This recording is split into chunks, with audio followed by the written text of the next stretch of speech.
Nacional e internacional. Hoy, 29 de julio, arrancamos como siempre con lo que nos trae la decana para el día de hoy. En la primera plana, en la versión de papel, en el titular principal, nos dice el impacto de las leyes especiales en las reformas del presupuesto. El Estado deberá pagar 1.129 millones en aumento salarial por leyes especiales este año, lo que representa para analistas que el Ministerio de Economía y Finanzas deberá buscar un aumento en el porcentaje de la recaudación, así como modificar la ley de responsabilidad social fiscal y elevar el tope de endeudamiento para hacerle frente a los compromisos. Este escenario en medio de una reforma al presupuesto actual del Estado aprobada en el Consejo de Gabinete y queda por presentarse ante la Asamblea Nacional.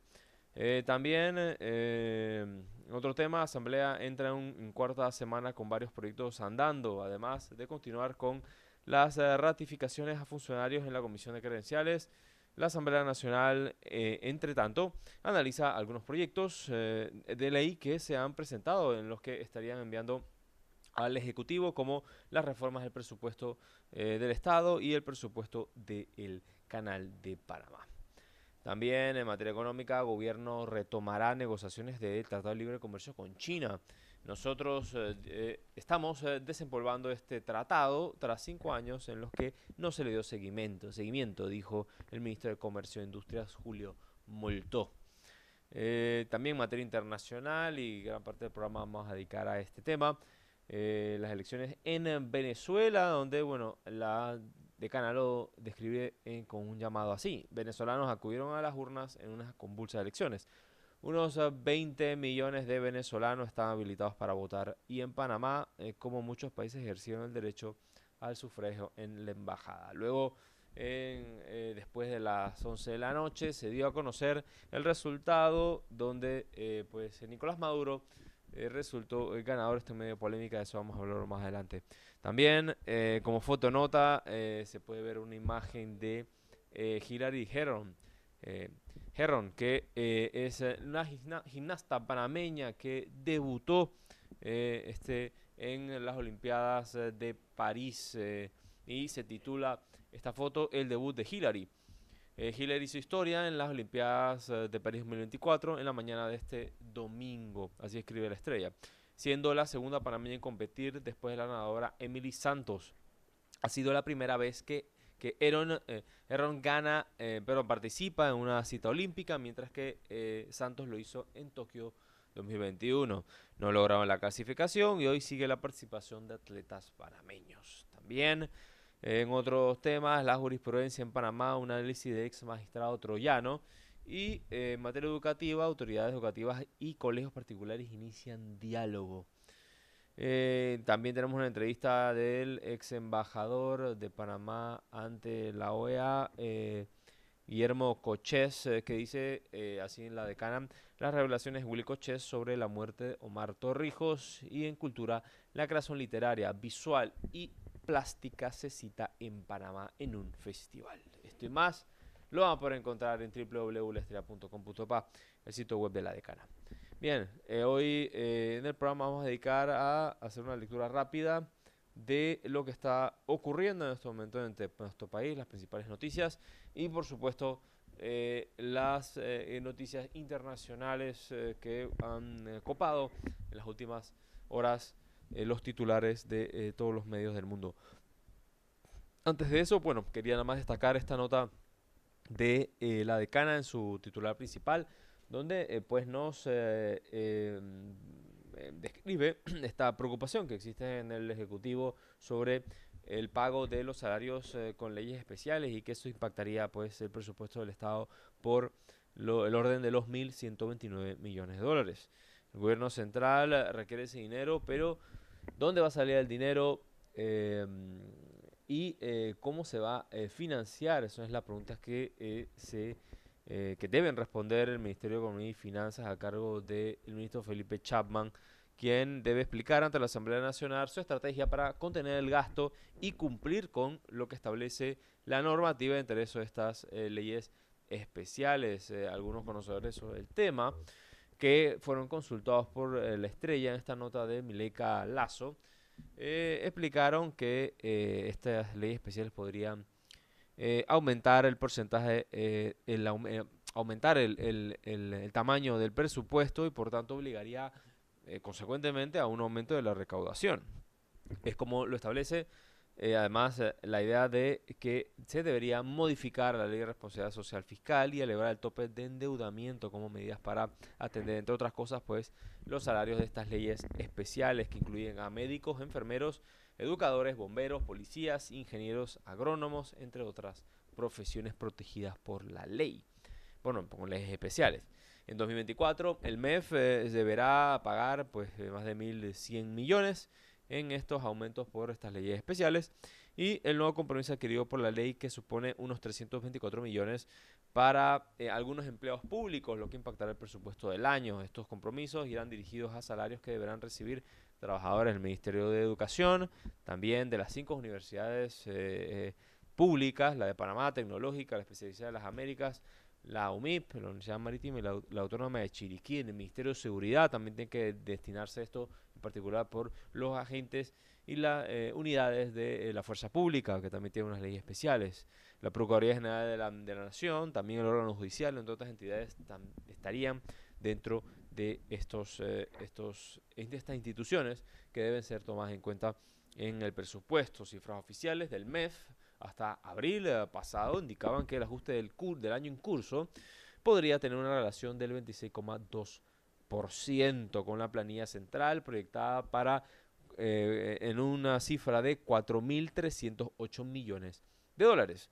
El impacto del aumento salarial por leyes especiales en la planilla de la Caja de Seguro del Gobierno Central sin la Caja de Seguro Social en el año 2020 fue de 440 millones. Tenía una relación del 12,4% en la planilla de ese momento. El siguiente año, el 2021, el pago fue de 580 millones con una relación del 15%. Y en el 2022, las leyes especiales del MEF pagó 715 millones, es decir, el 18% en relación con la planilla de ese año. Para el año pasado, el aumento fue de 805 millones, un 19% en relación con la planilla que en ese año fue de 4.093 millones de dólares. Los montos por año se basan en una serie de compromisos que en los últimos 5 años se han sumado uno cada año, explicando en forma de escalera ascendente, es decir, el aumento salarial de manera escalonada. El MEF ideó una estrategia para hacerle frente a estos pagos en el año 2020 de 440 millones en un aumento de salarios de leyes especiales, una cantidad que se debe repetir cada año hasta el 2024 y totaliza y esto sumaría de manera escalonada todos estos esta inversión que bueno debe hacer este gasto que debe hacer el Estado en materia salarial. Bueno, parte de de la noticia que nos describe la decana para el día de hoy. Hay algunos que plantean que deben modificarse estas leyes, otras por el contrario consideran que lo que debería hacerse es una ley general de salarios que pueda, en vez de tener una pequeñas leyes para cada profesión, lo que debería hacerse es una ley general de salarios que contempla todas las profesiones de acuerdo a la formación, a un aumento escalonado y una serie de derechos que deben ser consagrados para que todo el mundo pueda tener un salario digno. Al final, estos salarios especiales son derechos ganados, es decir, ninguna de estas personas de esta profesión en su sano juicio pues estaría dispuesto a renunciar a estos derechos que con la excusa de que no alcanza el presupuesto, entonces ¿cómo se puede pagar? No, eso no puede ser, pero debe establecerse algún tipo de fórmula que haga viable esto y también el resto de los funcionarios públicos también debe tener un incremento de salarios. Y eso también debería aplicarse en el sector privado, con una relación también en cuanto a la productividad, que eso es fundamental. El problema es que aquí la política económica en Panamá pues ubica a la remuneración con salarios en el peor espacio, es decir, Panamá los salarios claramente siempre llegan el aumento tarde a la cantidad de dinero que se necesita en ese momento, es decir, hay un abismo entre el salario que recibe, el salario mínimo que recibe la población en distintas profesiones o en distintas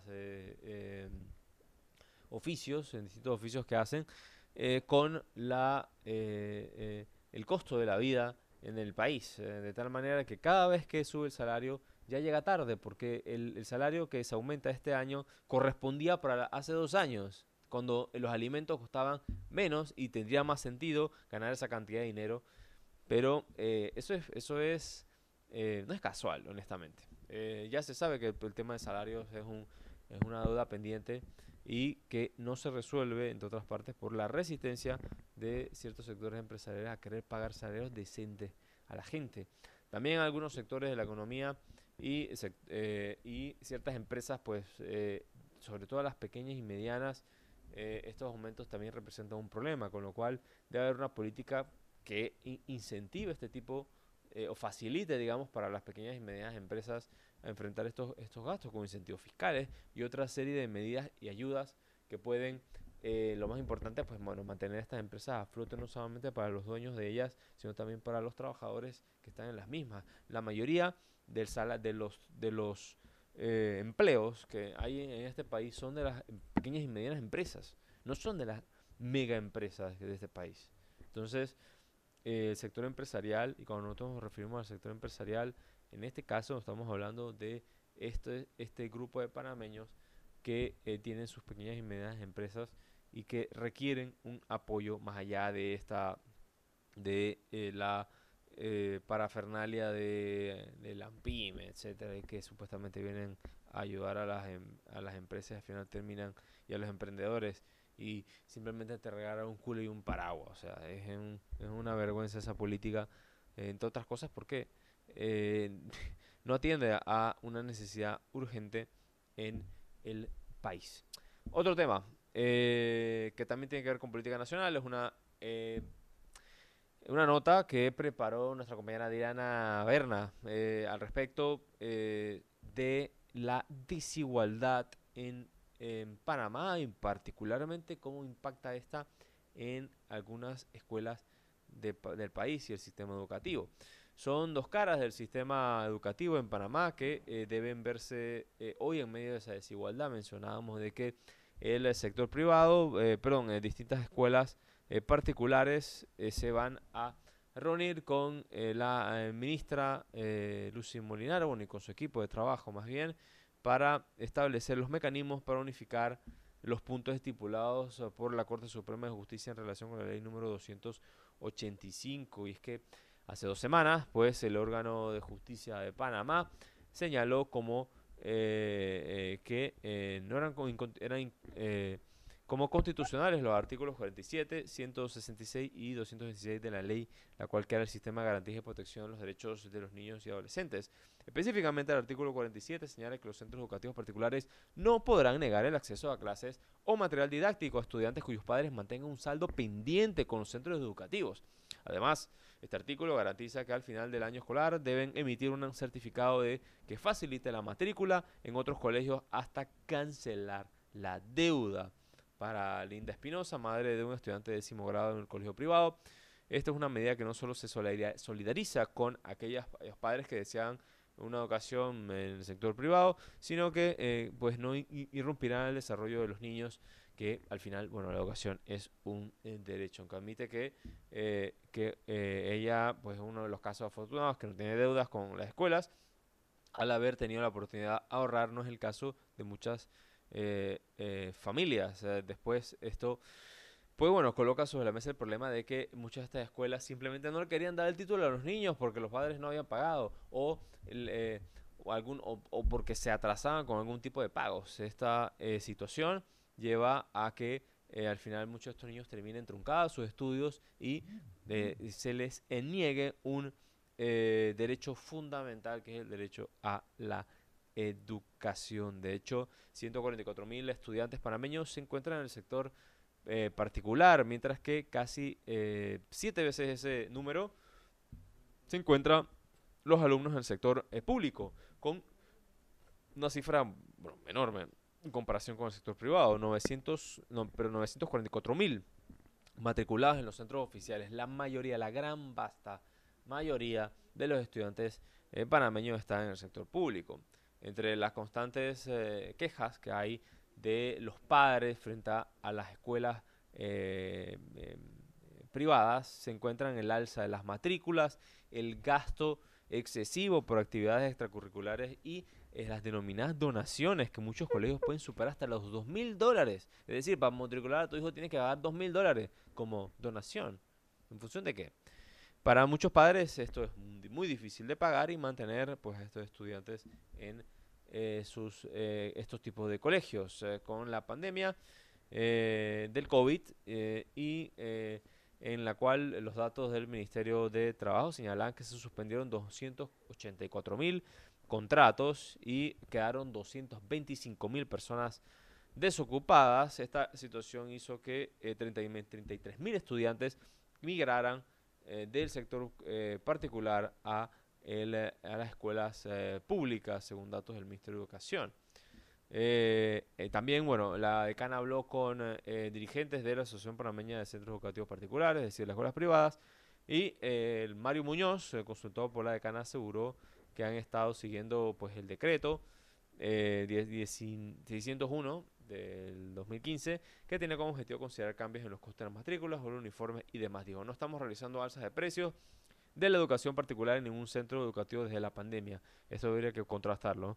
Tampoco de mensualidad, e inclusive estamos tratando que con los mismos ingresos de las escuelas crear nuevas adecuaciones, ya sea en laboratorios de tecnología, robótica, inteligencia artificial y demás, lo que para la actualización de la educación del niño, lo que no realiza la escuela pública, que también tiene su presupuesto. Bueno, ellos dicen que no hay habido alzas. Lo cierto es que hay denuncias en la Codeco donde efectivamente sí se han dado alzas de precios, alzas injustificadas además en algunos casos.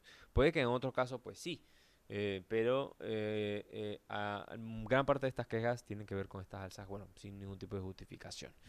Solo en 2020, unos 38 de 58 centros de enseñanza presentaron aumentos de su anualidad para el sector de preescolar, y a nivel de primaria 40 de 61, y a nivel de premedia 21 de 60 alzaron en los costos, y a nivel de bachillerato 22 de 60 hicieron lo mismo. Los datos de las cuotas de inscripción recabados por la autoridad preservaron estadísticas similares a cada nivel educativo. Es decir, no es cierto, sí ha habido aumento en distintas escuelas del país. Bueno, una nota interesante presentada por nuestra compañera Adriana Berna sobre desigualdad de educación, y bueno, y este diálogo que va a ver cómo va a congeniar lo que establece ahora la norma en relación con los colegios privados en Panamá.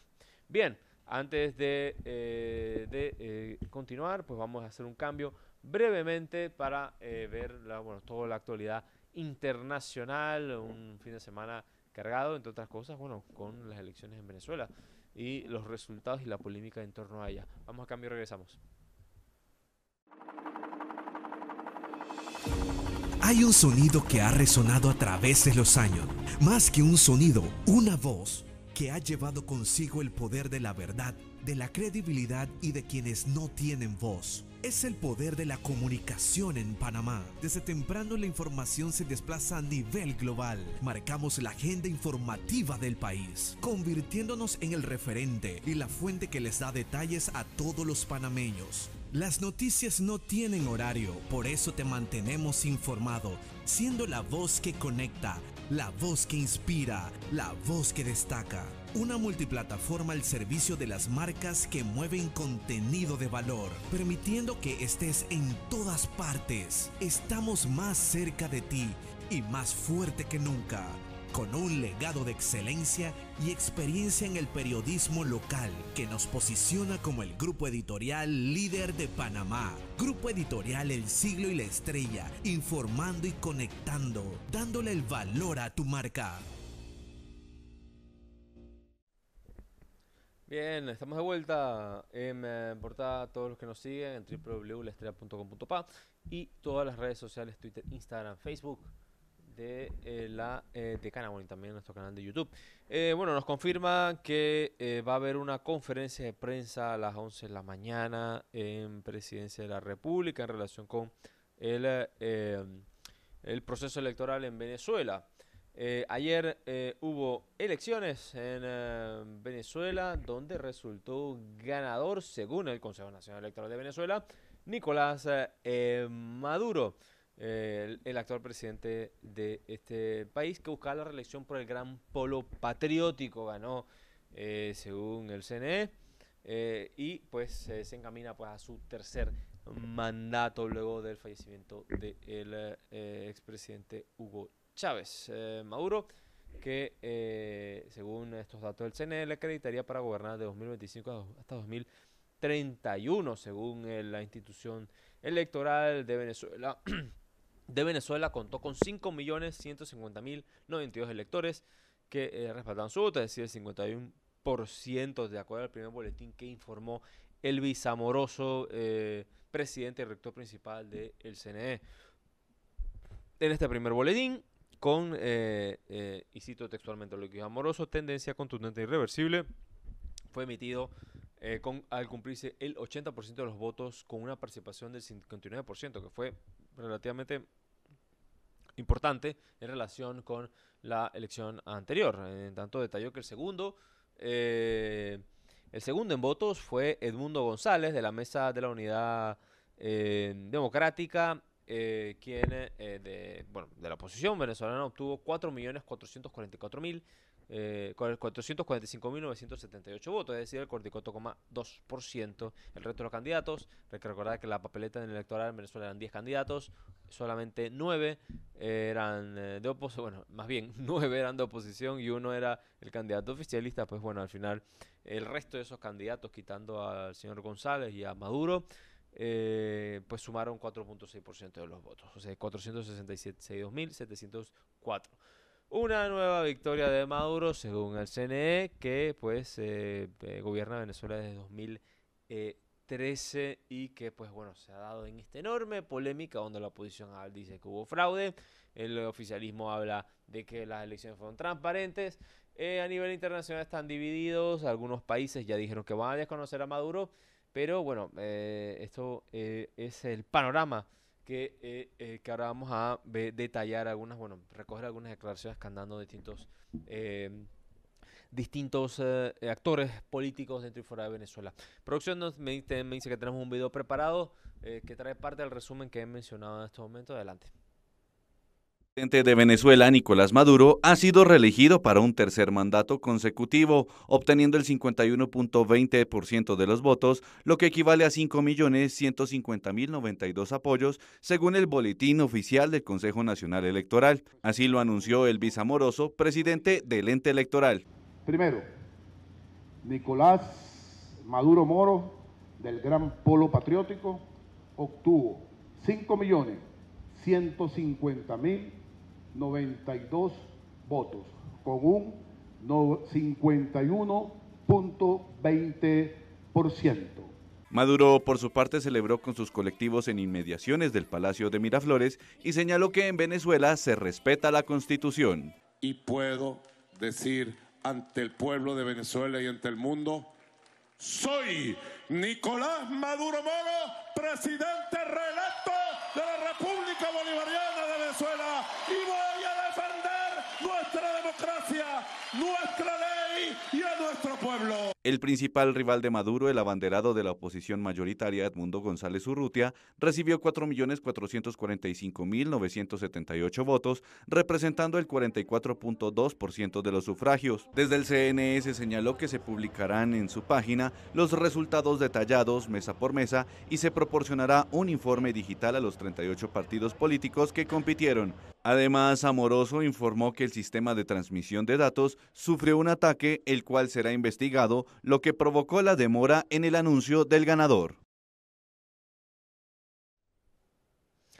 Bien, bueno, ahí pudieron ver declaraciones del presidente Maduro, bueno, ya confirmando de que habría ganado las elecciones en Venezuela. Desde la oposición aseguran de que ellos ganaron Y bueno, hubo declaraciones también de los opositores recién, pues se conociera estos resultados según el CNE. De hecho, el candidato opositor Edmundo González Urrutia denunció en la madrugada del lunes que se había dado supuestamente fraude electoral. Dijo: los venezolanos y el mundo entero saben lo que ocurrió en la jornada de hoy. Aquí se han violado todas las normas al punto de que aún no se han sido entregadas la mayoría de las actas, dijo el ex embajador, quien se encontraba junto a su principal valedora, a la antichavista María Corina Machado. Según el primer reporte, bueno, como ustedes ya saben, Maduro fue reelecto. Y al respecto, pues Machado también dio declaraciones. Dijo: ganamos y todo el mundo lo sabe, en una rueda de prensa posterior a las declaraciones del CNE, añadiendo que González Urrutia, era el candidato que realmente había ganado las elecciones. Dijo que su participación había sido apoteósica y en las elecciones aseguró que cuenta con el 40% de las actas transmitidas por el CNE, según la que habría obtenido González Urrutia el 70% de los votos y que Maduro había tenido solamente el 30%. La líder opositora instó a los militares a actuar. Exactamente a qué se refiere con eso de actuar, dijo, no queda muy claro, pero dijo: los ciudadanos militares estuvieron allí. El deber de la Fuerza Nacional es hacer respetar la soberanía popular expresada en el voto. Y esto es lo que esperamos nosotros, el pueblo, lo esperamos nosotros los venezolanos, de cada uno de nuestros militares. Eso que sería como que, bueno, dio esta declaración que se enmarca en estas denuncias de supuesto fraude en las elecciones en Venezuela. También tenemos declaraciones de la oposición, quien reaccionó obviamente después de este resultado. Y bueno, esto fue lo que dijeron. Decirle a todos los venezolanos y al mundo entero que Venezuela tiene un nuevo presidente electo y es Edmundo González.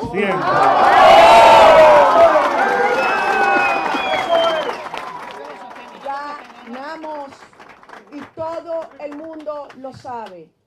Todo el mundo lo sabe. Quiero que sepan que esto ha sido algo tan abrumador, tan grande, que hemos ganado en todos los sectores del país, en todos los estratos del país, en todos los estados del país, en todos ganamos. En que Edmundo González Urrutia obtuvo el 70% de los votos de esta elección y Nicolás Maduro el 30% de los votos. Esta es la verdad y es, mis queridos venezolanos, la elección presidencial con el mayor margen de victoria en la historia. Bien, escuchamos declaraciones de María Corina Machado, quien, bueno, defendía que ellos habrían ganado las elecciones y que además, pues, se hubiera dado irregularidades en el proceso y que Edmundo González Urrutia habría sido el beneficiado en este proceso electoral. Por supuesto, hubo reacciones también. Bueno, se esperaba, algunos sectores esperaban que se hubiera dar protestas multitudinarias al siguiente día, violencia. No ocurrió. La verdad es que, de acuerdo a algunos reportes que se tienen, pues Caracas, bueno, amaneció tranquila, no hay manifestaciones ni protestas, y la dirigente opositora María Corina Machado dijo que iban a tomarse acciones, aunque no queda muy claro en las próximas horas o días.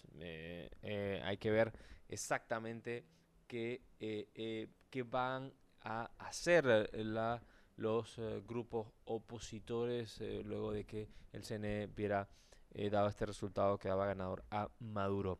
A nivel internacional, como era de esperarse, ya algunos países habían adelantado que no iban a reconocer el resultado en este país. Entre esos está el secretario de Estado de los Estados Unidos, Anthony Blinken, quien expresó serias preocupaciones de que el resultado anunciado no refleje la voluntad de los votos del pueblo venezolano. Dijo: es fundamental que cada voto se cuente de forma justa y transparente, que los funcionarios electorales de inmediato compartan información con la oposición y los observadores internacionales sin demora, y que las autoridades electorales publiquen una tabulación de votos. Dijo: la comunidad internacional está observando esto muy de cerca y responder en consecuencia.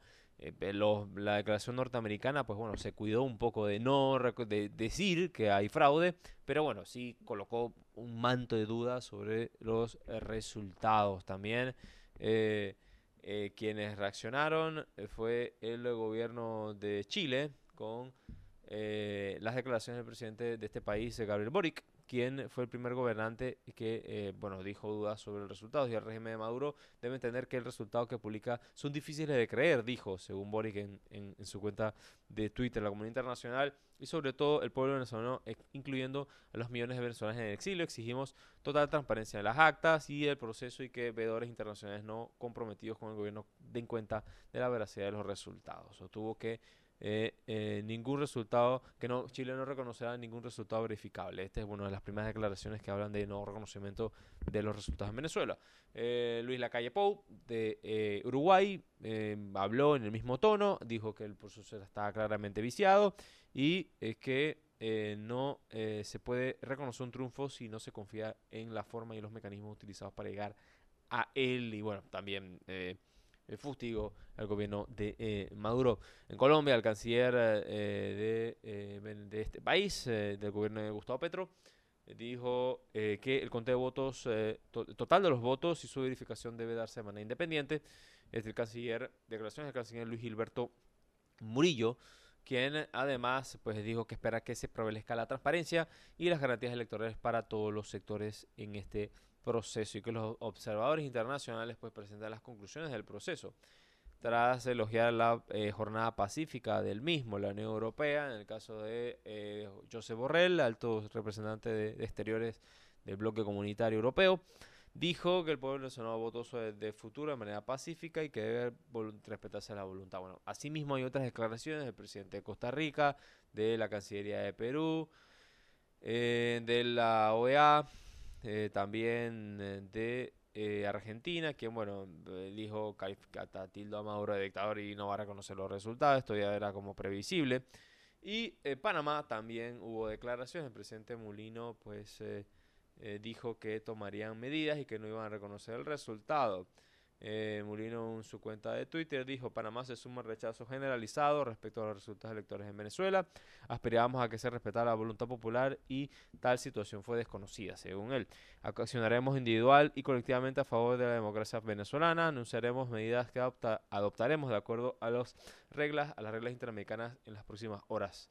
De hecho, ya no sé si todavía está en curso o ya arrancó la transmisión de la conferencia de prensa de presidencia. Parece que todavía no han dado declaraciones, así que se puede esperar que en este momento se pueden conocerse cuáles van a ser esas medidas que van a tomar. No sé si van a haber sanciones o qué va a ocurrir, pero bueno, estos son los países que han planteado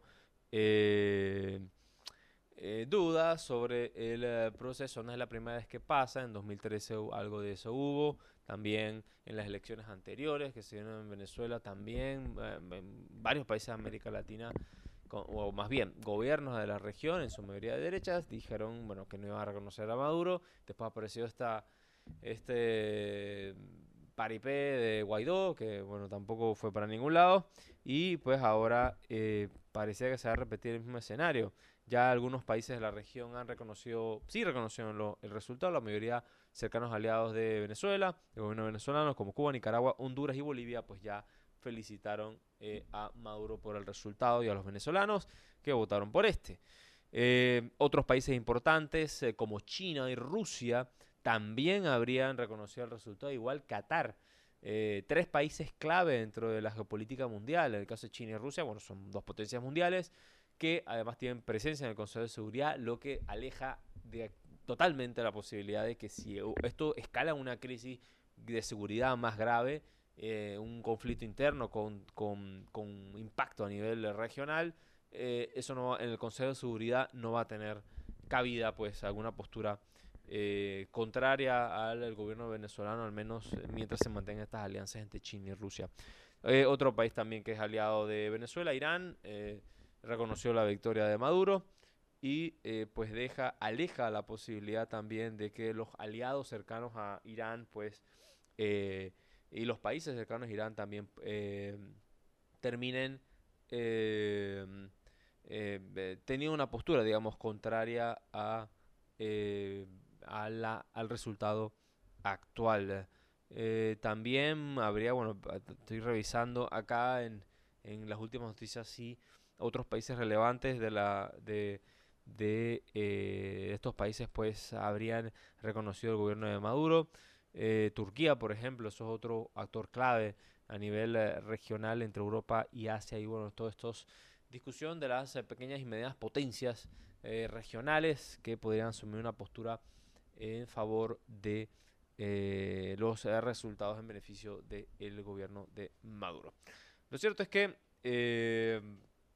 hay que esperar para ver cuáles van a ser los efectos, si realmente va a haber algún tipo de reacción por parte de la oposición en cuanto a manifestaciones, de marchas, protestas. No queda muy claro realmente qué va a ocurrir. También es cierto que se da la elección en Venezuela en un contexto atípico en relación con la elección anterior, que bueno, la oposición decidió no correr al proceso electoral. Maduro prácticamente corrió solo con otros candidatos de oposición, pero no con el bloque que tenía, digamos, aglutinaba los mayores bloques opositores con mayor acceso a financiamiento y demás. Entonces, no podían competir, digamos, con las mismas condiciones con el gobierno, las otras candidaturas también opositoras, pero bueno, mucho más chicas. Lo cierto es que en este contexto también es interesante destacar, preguntarse, bueno, ¿qué tanto habrá ayudado al gobierno de Maduro para esta reelección o para obtener este resultado, aparte de, bueno, de las denuncias de las irregularidades, de ser ciertas o no? Algunos hechos que hablan, por ejemplo, la CEPAL, ha habido una disminución de la inflación en Venezuela y una mejora de las condiciones económicas. Siguen siendo muy difíciles. Hablamos con el analista político venezolano Luis Bonilla que las condiciones económicas están muy duras, sobre todo en materia de los salarios que se han pulverizado con el tema de la inflación y las dificultades para acceder a satisfacer las necesidades básicas en este gap, este abismo que hay entre el salario y el costo de la vida en Venezuela, que ahora prácticamente se está pagando en dólares. Entonces, pero ha habido una mejoría, es lo que algunos analistas plantean, y que eso podría ayudar a que una reacción, digamos, violenta, impulsada por algunos sectores de la oposición, o de protestas masivas, pacíficas, en cualquier cosa van a requerir un respaldo importante de la población grande, y eso no pareciera por ahora no pareciera que vaya a darse esa reacción. Igual hay otro elemento importante, que recordar que Estados Unidos es un actor interno en muchos países de América Latina, incluyendo Venezuela, y Estados Unidos está en una transición bastante complicada, porque las elecciones en Estados Unidos son en noviembre. Todavía no se sabe qué va a ocurrir. La candidata a la presidencia por el Partido Demócrata y vicepresidenta de los Estados Unidos, Kamala Harris, dio declaraciones, pero un poco ambiguas, la verdad. Hablaba de que realmente iban a mantenerse vigilantes, que esperaban que se respetara la voluntad popular de los venezolanos. Aquí tengo, bueno, lo que ella dijo ayer a las 6 de la tarde. Dijo: el Estados Unidos apoya al pueblo de Venezuela, que expresó su voz histórica en estas elecciones. Hay que respetar la voluntad del pueblo venezolano. A pesar de los muchos desafíos, continuaremos trabajando por un futuro más democrático, próspero y seguro para el pueblo de Venezuela. Una declaración así bastante genérica. Lo que se esperaría o que han hecho los distintos funcionarios presidenciales y vicepresidenciales del gobierno de los Estados Unidos es desconocer los resultados, decir, este es un dictador, etcétera. Pero bueno, no ha ocurrido. Entonces, eso se marca una discusión interesante desde el punto de vista del análisis, por supuesto, y es que el analista Luis Bonilla pues planteaba una idea para discutir, que es que, según él, en Venezuela pues estaría en mejores condiciones para negociar algún tipo de disminución de las sanciones de Estados Unidos por la guerra en Ucrania, particularmente por el flujo de petróleo que dejó de correr a los aliados norteamericanos de Estados Unidos en Europa como resultado de la guerra. El petróleo ruso ya no está cruzando el continente en consecuencia de la invasión de la propia Rusia y bueno, y todo el conflicto que se está dando en Europa Oriental, con lo cual Estados Unidos ahora necesita nuevas fuentes seguras de petróleo, y ya se habrían dado algunos acercamientos entre el gobierno de Estados Unidos y Venezuela para que Estados Unidos vuelva a acceder a esas reservas. Ya incluso algunas empresas norteamericanas ya están operando en Venezuela. Entonces, este interés de Estados Unidos por tener acceso al petróleo venezolano podría de alguna forma facilitar la posibilidad de que se atempere un poco las posturas de algunos países de la región en relación con Venezuela, y entre comillas se normalice la situación. También hay otro elemento que yo agrego en esto, que es la cuestión migratoria. En Panamá, por ejemplo, si está planteando hacer una propuesta de vuelos de retorno de venezolanos o de otras nacionalidades a sus países de origen como política para disminuir la migración, van a tener que requerir voluntad del gobierno venezolano. ¿Cómo lo van a hacer si desconocen al gobierno? Hay un rompecabezas complicado. ¿A dónde van a ir esos aviones? Que van a salir cada X tiempo desde Panamá, y que Estados Unidos va a financiar una parte, y que es una de las apuestas más importantes del gobierno norteamericano, sumado y del de panameño en el caso de la frontera con Darién y la crisis migratoria, que esos migrantes regresen a sus países, y la mayoría de los migrantes en este momento son venezolanos. Y si el gobierno de Venezuela no autoriza que esos aviones aterricen en Venezuela, ¿cómo va el gobierno de Molino hacer esas gestiones si no tiene relaciones con Venezuela y no reconoce su gobierno? Complicado, honestamente, para algunos países de la región, y que en este caso podría beneficiar de alguna forma, digamos, el margen de maniobra podría ampliarlo un poco más del caso de Maduro. Además, es claro que las sanciones, aunque han hecho mucho daño, y eso lo hemos mencionado antes, las sanciones unilaterales en la mayoría de los países no resulta un efecto de que termine, digamos, golpeando a los intereses de las élites dominantes de estos países, sino por el contrario, termina afectando a la población en general. Con lo cual, es una medida cruel, ¿no? Porque ¿qué culpa tiene un ciudadano a pie tener que sufrir las consecuencias de estas sanciones de Estados Unidos, si realmente, en todo caso, tiene que aplicárselas a quienes estarían ejerciendo el poder, no directamente en la población? Y eso es parte de la discusión. Hay que ver también esta postura de desconocimiento y qué medidas van a tomar. No sé si me dicen, no sé por si ahora la conferencia de prensa ya arrancó, todavía no han dicho, parece, sí, ya me confirman de que efectivamente ya arrancó bueno, ya están preparándose la conferencia de prensa. Estaremos pendientes para conocer a detalle qué es lo que va a ocurrir en este paso, cuáles son las medidas que van a tomar. Probablemente algo de desconocer el resultado, es decir, no reconocer a Maduro, pero eso sería como no tener embajadores y no tener relaciones diplomáticas. Eso es una opción. Otra opción podría ser que estos países apliquen sanciones. Eso sería atípico. Normalmente no ha ocurrido en la región que países de América Latina apliquen sanciones contra otro país latinoamericano. Eso nunca ha ocurrido realmente, y además jugaría en contra de algunos países con unas economías que son importantes. Por ejemplo, ¿qué ocurre si Panamá aplica sanciones que implicarían multar a empresas panameñas que operan en Venezuela? Entonces Copa no puede funcionar, que tiene un montón de vuelos entre Venezuela y Panamá. Eso afectaría además a las familias venezolanas que están en Panamá y que están en Venezuela, porque muchos vuelos de conexión de Copa, que es una de las principales compañías una de las principales aerolíneas del mundo, de la región, pues se vería afectada, y eso obviamente toca los intereses de distintos sectores económicos en Panamá. Hace difícil aplicar ese tipo de medidas. También tampoco es que el comercio entre Panamá y Venezuela es muy amplio. La balanza comercial no es tan grande como para que ese tipo de medidas tengan algún efecto relevante. Pero en otros países, sí. En Ecuador, la economía está... en Colombia, por ejemplo, es poco probable que Colombia, por lo menos con el gobierno de Petro en el poder, tome medidas de sanciones, pero tampoco Colombia podría hacerlo. Brasil, bueno, no ha dado declaraciones todavía muy claras sobre cuál va a ser su postura al respecto.